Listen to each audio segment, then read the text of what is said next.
Okay, so first and foremost, hope you guys are doing so well. I mean, well so far. Before we go into discussing our TAM, we feel like it's necessary to reiterate what our beachhead market was. Initially, it was tech-savvy people between the ages of 30 to 55, mid to high income, and the renters. But now we're making small, but we think profound changes. We're going to actually target people who are not tech-savvy, because tech-savvy is too ambiguous a word to actually even think about.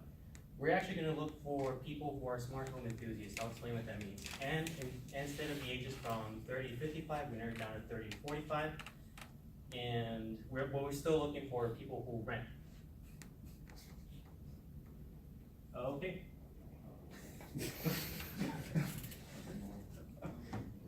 Ooh, I'm very sorry, you guys. This is so that's okay. It's a PC. I mean, you gotta expect this to happen. Okay, keep going. Okay, sorry about that.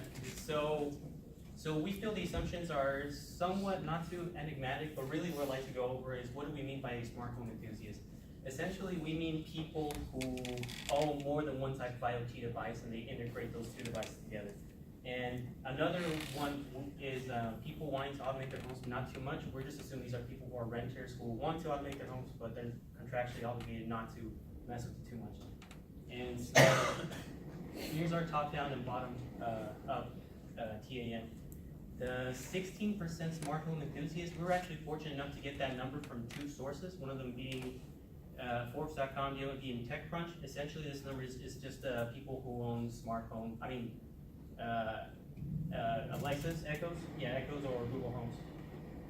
As you can tell, the TAM is actually pretty big. At first we thought it was a segmentation error, like we didn't break it down further enough, but then if you really think about it, 16% of the homes in America own this kind of product, and it's just a really big market. Our first impression from a TAM this big is that it's really, really, really big, and after doing some more research, we found that this market is actually completely taken over by Google and Amazon. And what we're trying to do as a group is we're trying to, first off, we'd like to do more primary market research and try to ask more questions, such as like, what does the Google Home not do, or what can it be improved upon, and so on and whatnot. Any questions?